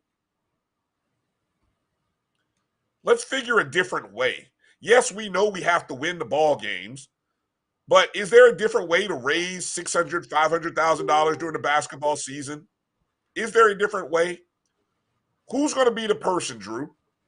Is that person going to finally step up? I mean, maybe in this culture, in this time period where Deion has sort of inspired people to, I mean, all of a sudden people have business sense now. The same people who signed bad contracts 3 years ago, now all of a sudden they see the light. Okay, who's going to step up? Who's the coach? Who's the celebrity 3 years ago that's going to say step up? Just wondering. I'm asking a question. I don't know. Well, Willie Bolden kind of is agreeing a little bit with what you're saying. He says, is the money collected so much when we could not have an extra fundraiser to delete the money games altogether? Yeah, I don't know about that, Willie, but look, let me tell you about fundraising. Wait, hold. Let me get back off. Then I'm gonna let you get back to fundraising. Willie, here's the problem. And I'll take my alma mater for a perfect example. FAMU, the largest arena in the SWAC. 10,000 seat arena, roughly. More seats in the arena than students on campus. Approximately, enrollment's down about 8,500 students on campus. Not by choice. What's the attendance? About 1,500 on a good day. And that's if you count all. And that's if you count all the people working in the arena. You might get to 1,500. But FAMU, even though they have the largest arena, you go to any of these SWAC arenas, any of these MEAC arenas, and you've got 1,500, 1,200 people. Your basketball program cannot sustain itself. First of all, students, you get in free. You get in free. Come out and support. Buy a hot dog. Don't save your meal plan that day. Buy the hot dog so the athletic department can make a little bit of change. You got money on your card. That's number one. Fans, We need you to come out to the basketball game like you go to the so-and-so and so-and-so classic. Support them. Don't just support when they FAMU. I don't need y'all just to come out when you're playing Bethune. Alabama State. Don't just come out when they're playing Alabama A&M, Alcorn, Jackson. You need to come out to all the games, especially on Saturdays. I understand we work, so it's a little bit tougher for us to get there on the Monday night games. But there's no reason the Saturday games should not be destination games for us as an alumni base, like Saturday football is. I'm off my soapbox. They don't. You have to reach out to the community. You got to get the community to want to come to your games. That, for example, is a problem if we're talking about our alma mater at FAMU. Does the community of the Tallahassee and Big Bend area come to FAMU basketball games? You can't rely on students alone. Yes, you want that student crowd, but again, we're talking a 10,000-seat stadium arena. How are you going to get the 5,000, 6,000, 7,000 fans in the stands? 3,000 of that is going to have to come from your community. The same community that comes to football games because they know when the schedule is. Does the community know about, I mean, you guys who are in these other communities where HBCUs are, like, I'm always tickled when I see some of the crowds at these CIAA games. I can't remember when I've ever, as I've been seeing video of Winston-Salem State games, you ever see an empty crowd at those games? And I don't know if it's all students. I bet it's community folks coming out as well. Packed houses, packed gyms. Well, the gym only seats about 2,000 though. You know what? But they fill every seat up, and I'm sure people paid. Whether you have 500 students and 1,500 paid seats, that's great. That's people showing up, right? It's everybody showing up. That's what you need. So, I continue to say, at some point, this all has to come home. We've got to ask the questions why. You guys who are alums, who are fans, supporters, ask your president why. Ask your, ask the athletic director. Okay, why do we continue to play these games? Why is our net rating 31 and 32 so that our schools end up being 16 seeds every year? Why? Do you care? I mean, let's be real. Well, a lot of people talk and complain in March, but like Charles Edmond said, where are you in August and September? I know you're concentrating on football. I get it. I am too. But nobody's complaining, lighting a fire in November and December when you don't have any home games. Guess what? Your first home game is against some Division III school, some local community college. Your first home game isn't until January when you get into conference play. Did you notice? You probably didn't notice. Your first home game. And your first home game is before all the students come back. Did you notice? You probably didn't notice. That's what I'm talking about. That's what we're talking about here. If we're gonna be awake, Drew, let's wake the hell up. Let's wake up all the way around. We're gonna wake up. Let's wake up. Everybody to wake up. Go out and support the baseball and softball teams. They got bleachers, nice bleachers out there. Go support them. Go to the track meets. Bring a lawn chair. Invite your neighbors, your community. I mean, so this is bigger than one sport, one guy, one professional athlete. This has got to come from everybody. And people have to start asking the questions. People have to start asking why. What's our score update, Drew? Give us a score update. What's it looking like for Talladega right now? 30-19, 3:53 remain in the first half. All right. Once again, so let's set what is in place for tomorrow. The winner, Loyola's already advanced from the Southern States. Talladega wins this contest. They will play Loyola for the 4th time this season. That game will be on ESPN3, 7 p.m. I think that's 7 p.m. Central, 8 Eastern. Eastern, correct. That would be So correct. yeah. So, Yeah. just be aware of that, folks. Well, we'll do a watch party tomorrow, Bryan, if Talladega's playing. I'm down after Doc's show. I should be available. Yeah. I should be available So, after Doc's show. Talladega wins. We will be on at 8 o'clock Eastern time tomorrow for a BCSN game time watch party.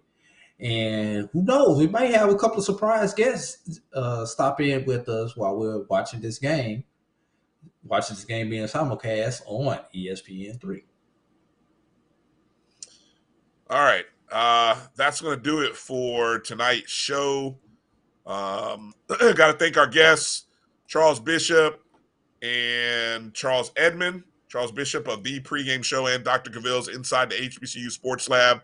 You will see, make sure you tune in tomorrow, 7 p.m. Eastern, 6 Central. And that's tomorrow on the Black College Sports Network. All of the same places that you're watching this show at. Make sure you're following us on at MyBCSN1, Facebook, Twitter, and Instagram. Go download the Jericho Broadcast Network's app on your Google or Apple Play Store. MyJBN, MyBCSN is where you can find it. Make sure you download it and are subscribed to the BCSN Pod Zone. Every show we do gets uploaded in podcast format to the BCSN Pod Zone. And also want to give a shout out to Charles Edmond, Alcorn State Sports Radio, at Tallman Radio on Twitter. Go follow Charles. Hit him up on Twitter. Let him know you enjoyed him coming on the show. One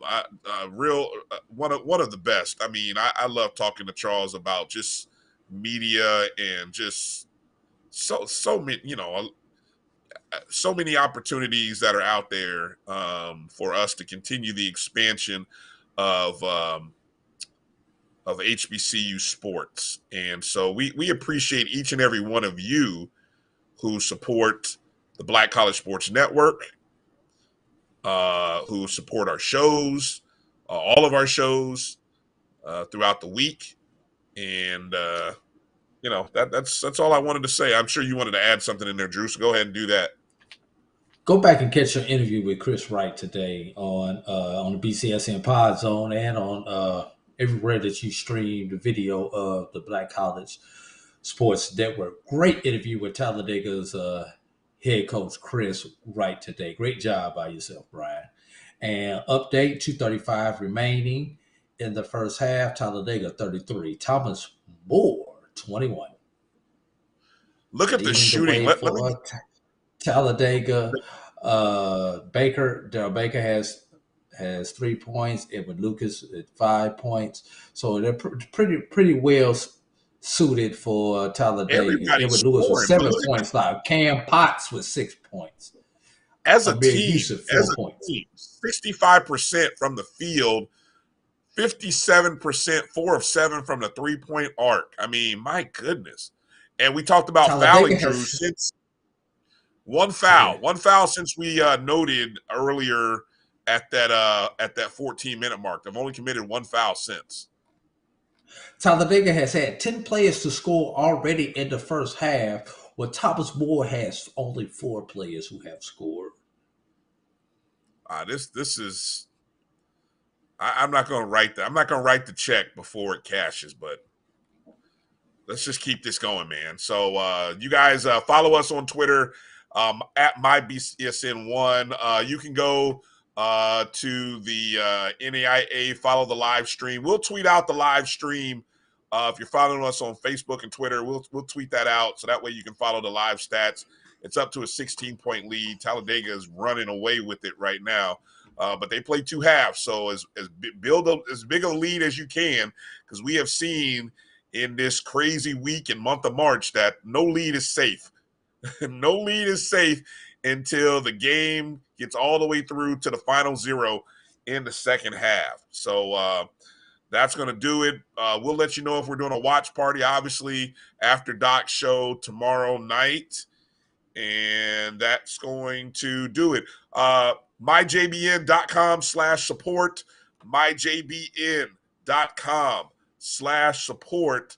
That's where you can donate to the Black College Sports Network. A cup of coffee, anything that you choose to give is greatly appreciated. You can also donate on Spotify and other places on the BCSN Pod Zone. That's going to do it, Drew. Enough plugs. I know our producer's ready to get out of here, and so am I. And I bet you are too. So with that said, for my partner, AD Drew, appreciate our guests, Charles Bishop and Charles Edmond. I'm Brian Fulford. For our producer, Roy Evans, we say thank you for watching. Peace out and good night. Holla.